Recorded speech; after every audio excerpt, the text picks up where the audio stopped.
Shalom, Bapak Ibu Saudaraku yang dikasihi Tuhan, berjumpa dengan saya, Pendeta Rindra Permata Kasih, untuk sama-sama kita belajar kebenaran firman Tuhan saat ini.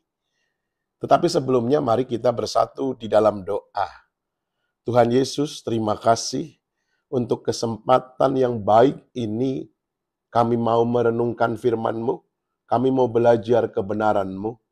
Sebab kami percaya firman-Mu adalah kekuatan bagi kami. Firman-Mu penolong dalam hidup kami. Firman yang menuntun kami untuk kami mengerti apa yang Tuhan kehendaki dalam hidup kami. Firman yang membentuk agar keserupaan dengan Kristus nyata di dalam keseharian kami.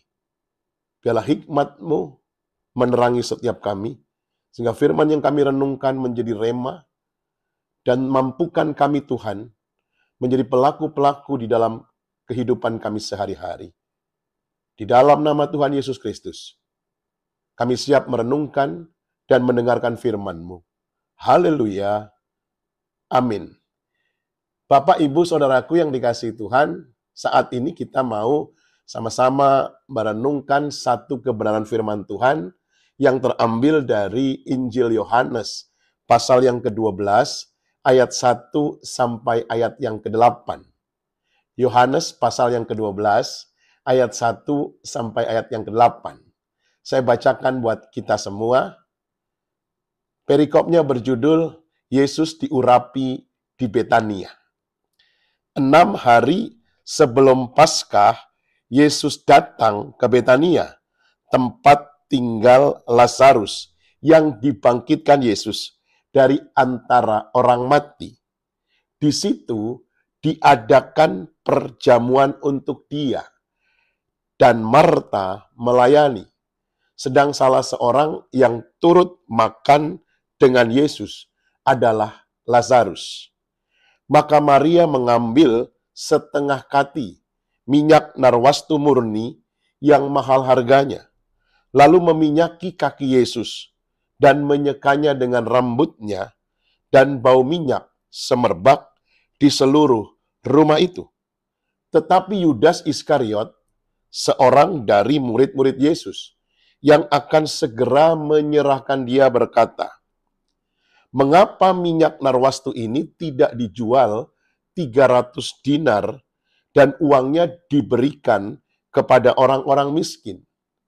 Hal itu dikatakannya bukan karena ia memperhatikan nasib orang-orang miskin, melainkan karena ia adalah seorang pencuri. Ia sering mengambil uang yang disimpan dalam kas yang dipegangnya.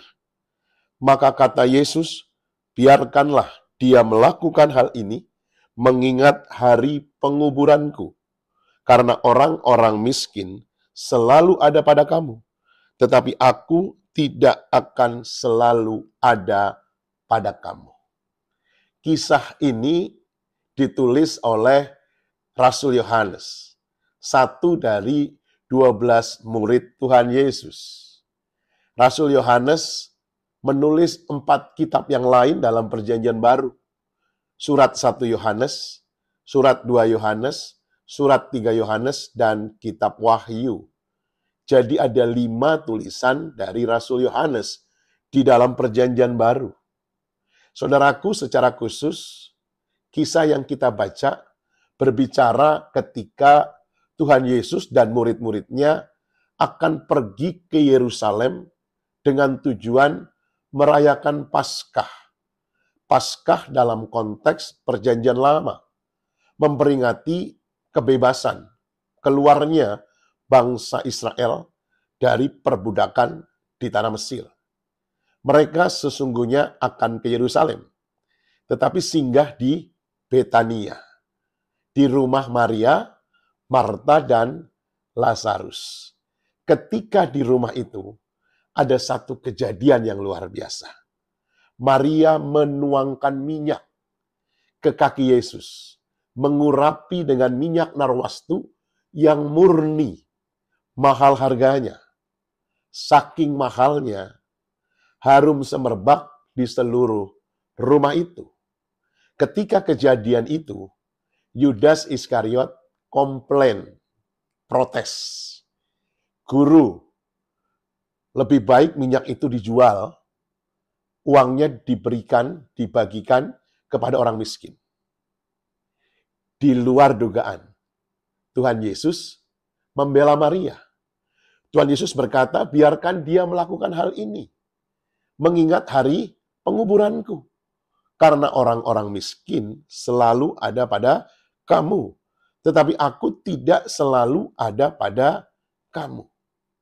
Saudaraku yang dikasihi Tuhan, dari 8 ayat yang kita baca, saat ini kita akan merenungkan satu tema yang sangat penting di dalam kehidupan kekristenan kita.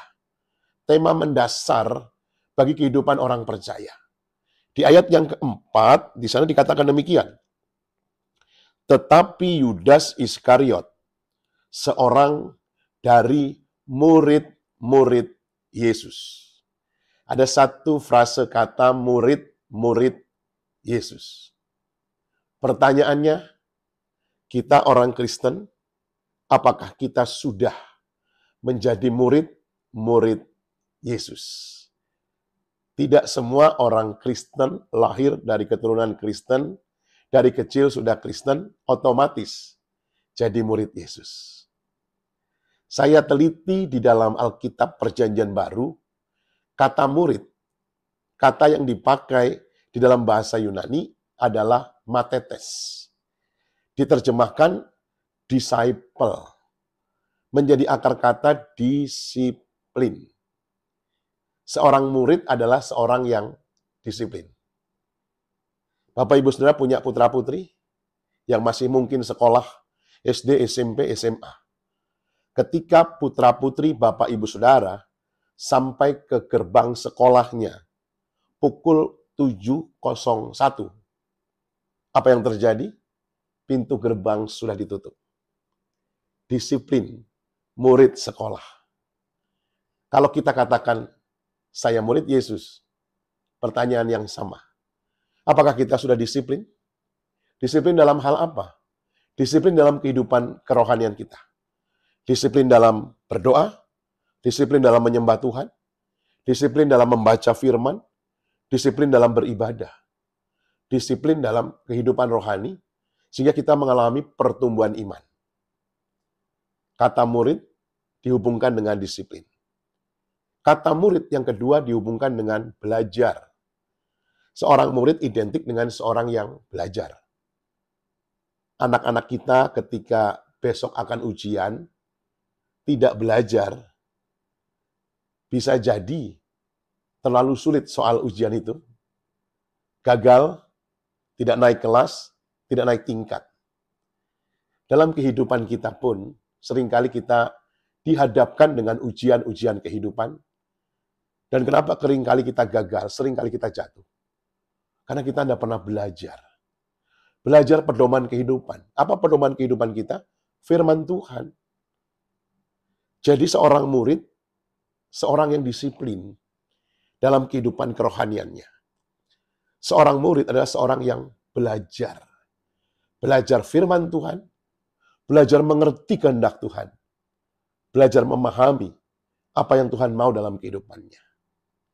Dari arti kata murid ini, saya ambil satu tema khotbah saya saat ini, murid yang sejati. Kerinduan Tuhan buat setiap kita menjadi murid yang sejati. Lalu menjadi pertanyaan kita, apa sih cirinya?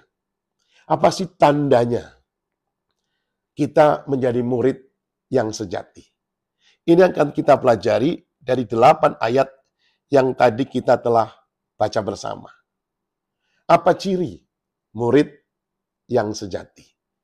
Yang pertama, Bapak Ibu Saudara, di ayat yang pertama dan ayat yang kedua, dari Yohanes pasal yang ke-12 tadi. Saya bacakan buat Bapak Ibu Saudara. 6 hari sebelum Paskah, Yesus datang ke Betania, tempat tinggal Lazarus yang dibangkitkan Yesus dari antara orang mati. Di situ diadakan perjamuan untuk dia, dan Marta melayani. Sedang salah seorang yang turut makan dengan Yesus adalah Lazarus. Yesus sebelum sampai ke Yerusalem tinggal di Betania. Dan apa yang terjadi di sana? Berjumpa dengan Maria, Marta, dan Lazarus. Ada komunikasi di antara mereka. Ada relasi. Ada pengalaman di antara mereka. Seorang murid yang sejati adalah seorang yang mengalami Tuhan dalam hidupnya. Saudaraku, kekristenan bukan sekedar liturgi keagamaan. Kekristenan adalah hubungan karib dengan Tuhan. Perjumpaan dan pengalaman hidup pribadi. Seseorang bersama dengan Tuhan hari lepas hari. Menjadi murid Yesus yang sejati, mengalami Tuhan di dalam hidupnya. Alkitab mencatat bagaimana Lazarus mengalami Tuhan. 4 hari mengalami kematian, Tuhan datang membangkitkan Lazarus. Pengalaman yang luar biasa bersama dengan Tuhan. Saya percaya setiap kita pasti memiliki pengalaman dengan Tuhan. Seorang murid punya pengalaman dengan gurunya. Murid Yesus punya pengalaman dengan Tuhan Yesus. Mungkin kita nggak harus seperti Lazarus untuk mengalami Tuhan, saudara. Mungkin ada kematian-kematian yang lain. Kematian kesehatan, artinya engkau mengalami sakit penyakit. Kematian ekonomi, engkau mengalami masalah keuangan. Kematian keluarga, tidak lagi harmonis dalam rumah tangga. Tuhan sanggup membangkitkan segala kematian dalam hidup setiap kita. Seorang murid yang sejati, seorang yang mengalami Tuhan dalam hidupnya. Mari hari ini, setiap hari, dan seterusnya, kita harus mengalami Tuhan di dalam hidup setiap kita. Kita punya pengalaman bersama dengan Tuhan. Ketika kita punya pengalaman bersama dengan Tuhan, ada banyak hal yang kita alami dalam hidup ini.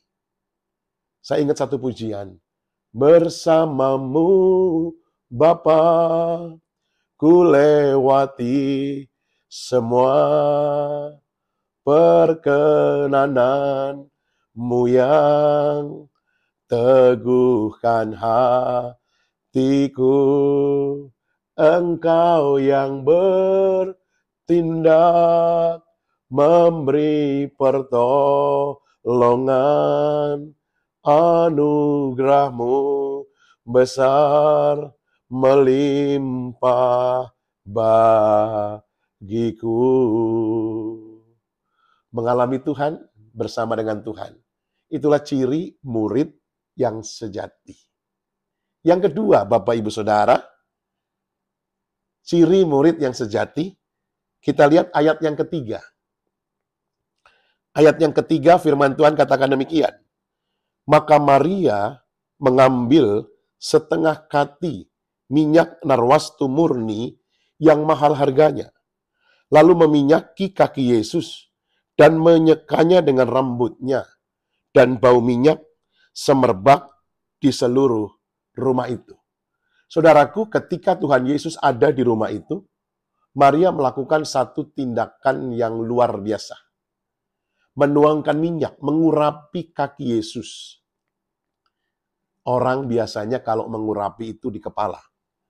Makanya ada pujian, saudara.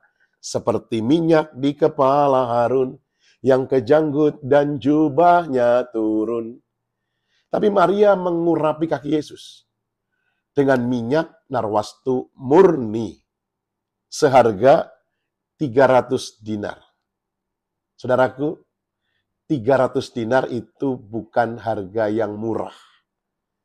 Konteks saat itu orang bekerja 1 hari diberi upah 1 dinar. Matius 20 ayat yang ke-20.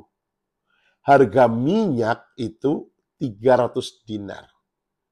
Artinya, harga minyak itu setara dengan orang bekerja selama 300 hari. Kalau kita bicara 300 hari itu sama dengan 1 tahun orang bekerja. Orang bekerja kan Sabtu Minggu libur, tidak dihitung. Jadi kurang lebih 1 tahun orang bekerja untuk membeli minyak narwastu itu. Harga minyak yang sangat mahal. Artinya Maria memberi yang terbaik buat Tuhan. Seorang murid yang sejati, seorang yang memberi yang terbaik kepada Tuhan. Bukan hanya bicara materi, lebih dari itu, kehidupannya. Apa yang Tuhan anugerahkan dalam dirinya. Dan Alkitab mencatat, Maria membawa minyak narwastu yang murni.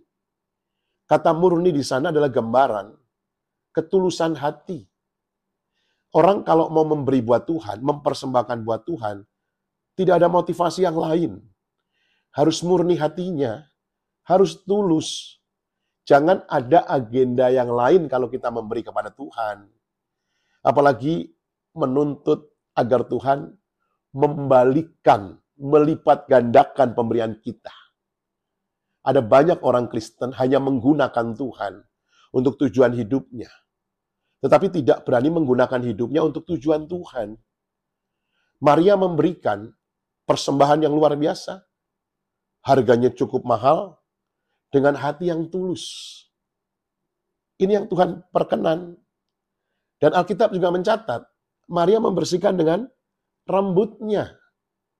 Saudaraku, Bapak Ibu yang dikasihi Tuhan, rambut kita tahu bersama bagi seorang wanita adalah mahkota. Makanya jangan heran setiap awal tahun selalu ada model rambut wanita terbaru. Bisa dibayangkan, rambutnya adalah mahkota, digunakan untuk membersihkan kaki Yesus. Sebuah tindakan kerendahan hati yang luar biasa. Kalau kita mau memberi kepada Tuhan, harus memberi yang terbaik.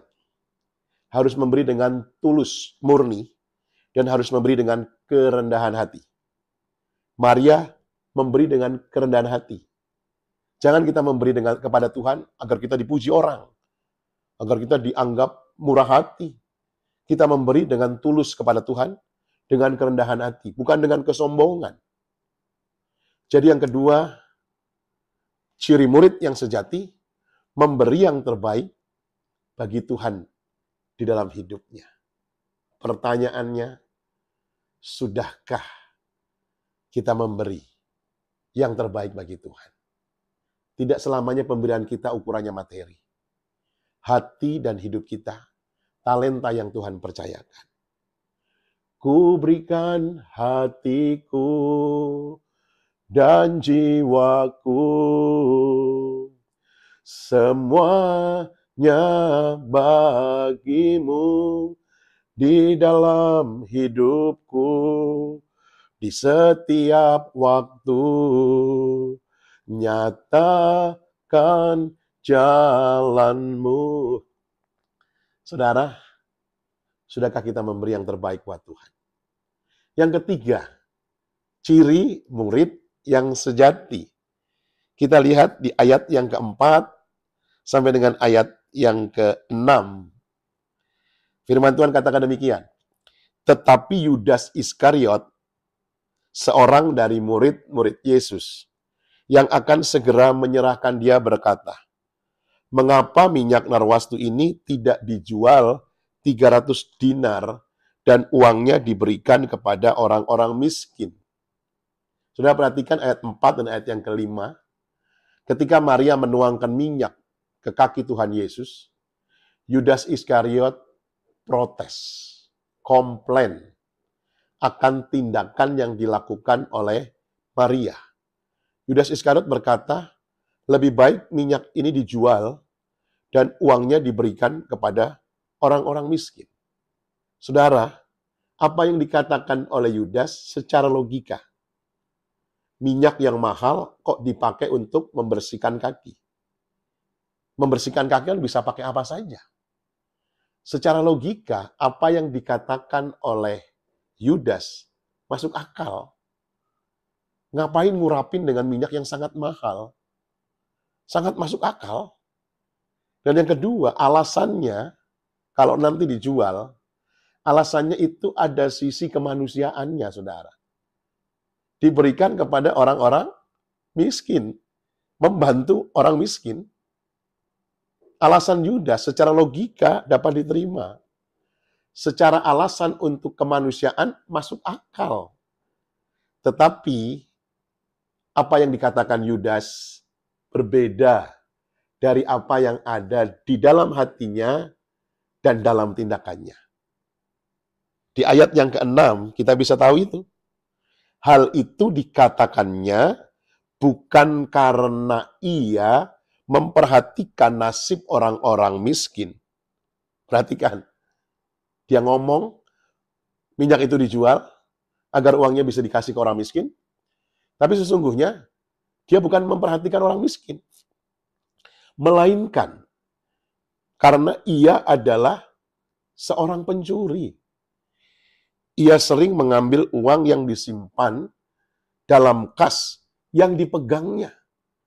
Bapak, Ibu, Saudara yang dikasihi Tuhan, apa yang dikatakan oleh Yudas berbeda dengan kelakuannya.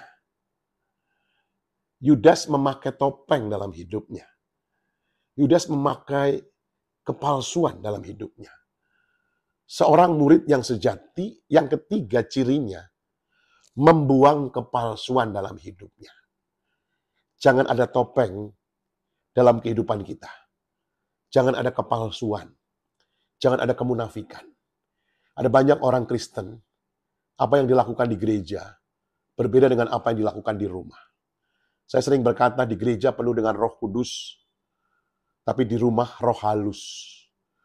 Di gereja buka Alkitab, di rumah buka alkohol. Di gereja berdoa, di rumah, di luar berdosa. Ada kepalsuan, pakai topeng, kemunafikan. Saya ingat lagu dulu cukup terkenal tuh, pasti Bapak Ibu sudah tahu. Buka dulu topengmu, buka dulu topengmu, biar ku lihat wajahmu, biar ku lihat wajahmu. Orang yang pakai topeng nggak kelihatan wajah aslinya. Seorang murid yang sejati membuang segala kepalsuan. Nggak pakai topeng dalam hidupnya. Nggak ada kemunafikan.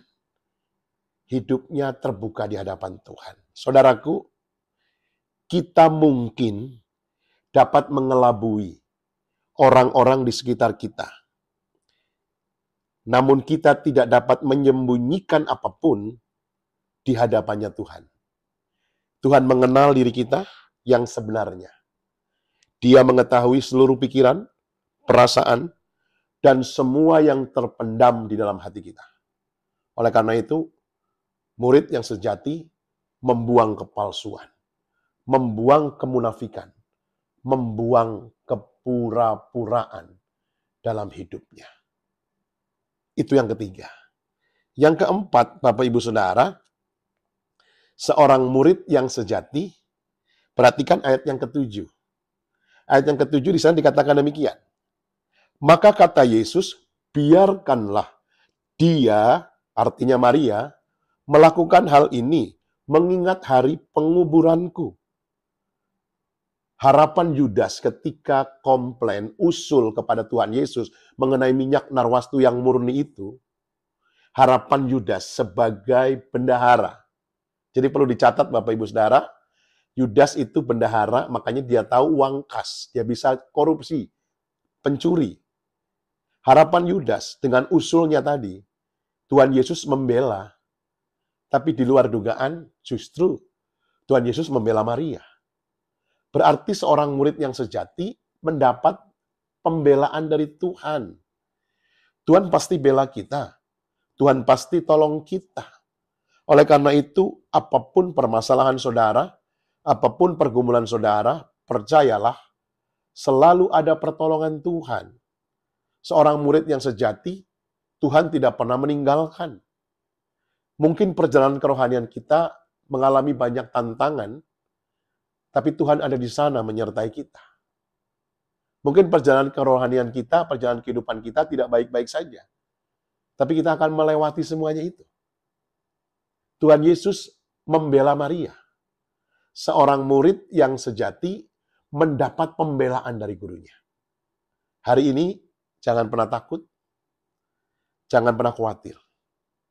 Selalu saya katakan ketakutan adalah ketidaktahuan kita akan masa depan dan ketidakmampuan kita menghadapi masalah. Sesungguhnya ketakutan adalah sesuatu yang manusiawi. Tetapi banyak orang sekarang mengalami sindrom, fobia, ketakutan yang berlebihan. Saudaraku yang dikasihi Tuhan, ketakutan harus kita kalahkan dengan intimasi dengan Tuhan. Oleh karena itu, seorang murid pasti Tuhan bela. Tuhan sanggup menolong saudara. Sebesar apapun masalah saudara, sebesar apapun pergumulan saudara, Yesus yang kita percaya lebih besar dari masalahmu, lebih besar dari persoalanmu, lebih besar dari segala pergumulanmu. Dia sanggup tolong kita. Dia pasti tolong kita. Tuhan pasti sanggup, tangannya takkan terlambat untuk mengangkatmu. Tuhan masih sanggup, percayalah, Dia tak tinggalkanku. Tuhan membela Maria, murid yang sejati. Yang keempat, Tuhan membela muridnya. Mendapat pembelaan dari Tuhan. Yang kelima, Bapak Ibu Saudara, yang terakhir, ayat yang ke-8. Ayat yang ke-8, dari Yohanes pasal yang ke-8 yang kita baca di awal. Karena orang-orang miskin selalu ada pada kamu, tetapi aku tidak akan selalu ada pada kamu.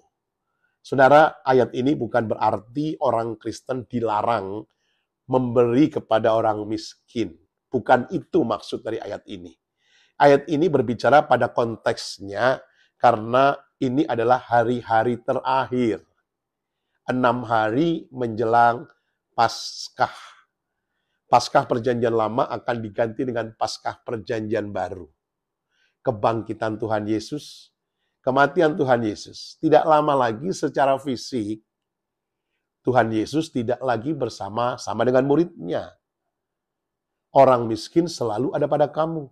Kapanpun kamu bisa memberi. Jadi apa maksud dari ayat ini? Maksud dari ayat ini adalah yang Tuhan mau ketika kita menjadi murid yang sejati, prioritaskan Tuhan.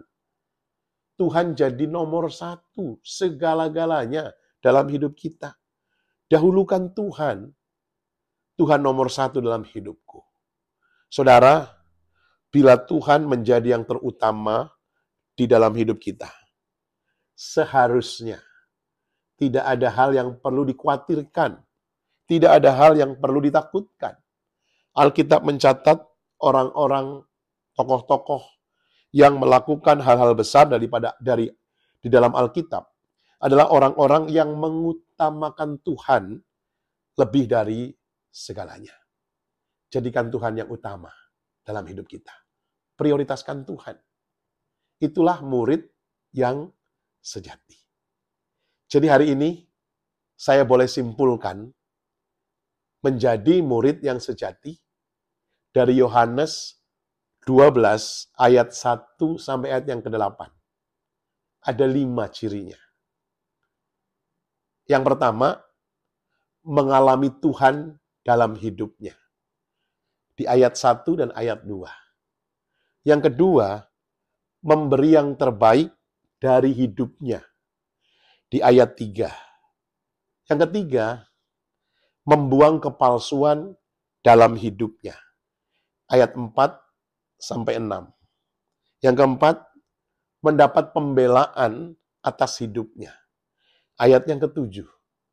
Dan yang terakhir, memprioritaskan Tuhan dalam hidupnya. Ayat yang ke-8. Doa saya, setiap kita mau sungguh-sungguh menjadi murid yang sejati. Disiplin dan terus belajar. Mari kita berdoa.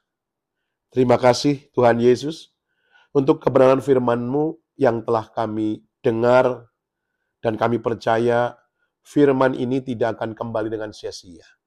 Bila firman ini berakar dalam hati kami, bertumbuh dan berbuah untuk hormat kemuliaan nama Tuhan. Terima kasih Tuhan Yesus, kami mau menjadi murid yang sejati. Di dalam nama Tuhan Yesus Kristus, kami berdoa. Haleluya.